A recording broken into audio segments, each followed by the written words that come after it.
मंडळी, नमस्कार, जय शिवराय, जय श्रीराम. तर मित्रांनो, मी आज आलेले आहे श्री छत्रपती संभाजीनगर येथील प्रसिद्ध ठिकाण म्हणजेच गोगाबाबा टेकडी या ठिकाणी. हे बघा,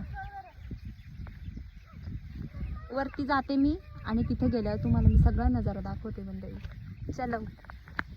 नमस्कार मित्रांनो, आज मी तुम्हाला माझ्यासोबत निसर्गाच्या कुशीत एक छोटीशी सफर घडवणार आहे.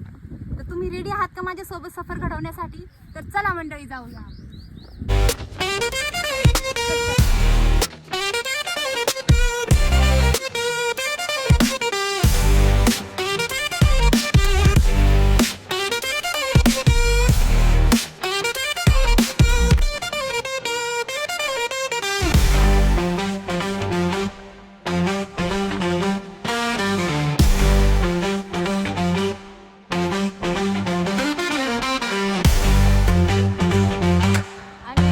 सांगते मंडळी, कधीतरी ना स्वतःसाठी जगा.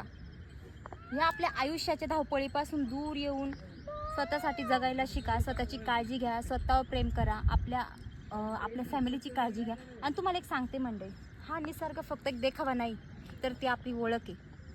कारण की ना, मी इथं आले गोगाबाबा टेकडीला, मी बघितलं खूप ठिकाणी कागद पडलेले आहेत, पाण्याच्या बॉटल पडलेल्या आहेत, ड्रिंकच्या बाटल्या पडलेल्या आहेत. जसं आपण आपलं घर स्वच्छ ठेवतो ना मंडळी, तसंच आपलं शहर आणि निसर्ग आपण सुंदर ठेवायला पाहिजे. आपल्या घरासारखं आपण त्याला मानायला पाहिजे.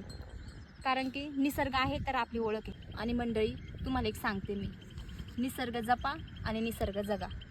निसर्ग आहे तर आपण आहे. बरोबर आहे ना मंडळी? तर चलो, इसी बात पे लाईक, कमेंट और शेअर कर दो प्लीज. हां, हे बघा मंडळी, आमचं छत्रपती संभाजीनगर इथून किती सुंदर दिसत आहे मंडळी.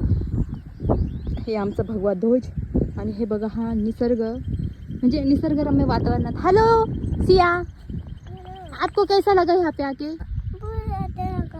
अच्छा, तू क्या खेल रही है? माटी खेल रही है तू? तुला कसं वाटलं? खूप छान वाटलं. ही पहिल्यांदाच आलेली बरं का मंडळी इथं. आणि माझ्या नवरोबाला माझ्या नवरोबा आई शपथ प्रश्न विचारायच्या आधीच. तर मंडळी बघा हे नजारा.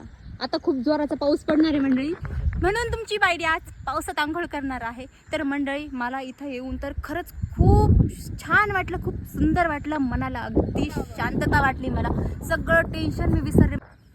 तर तुम्हाला माहिती का मंडळी, गोगाबाबा टेकडी हा फक्त निसर्ग अनुभवण्यासाठी नाही, तर आमचं श्री छत्रपती संभाजीनगरचा नजारा अनुभवण्यासाठी पण आहे. तुम्ही आला आहात की नाही मंडळी कधी? तुमच्या बाडीला कमेंट्स करून नक्की सांगा. आणि सगळ्यात मेन ना मंडळी, मला इथं आवडणारा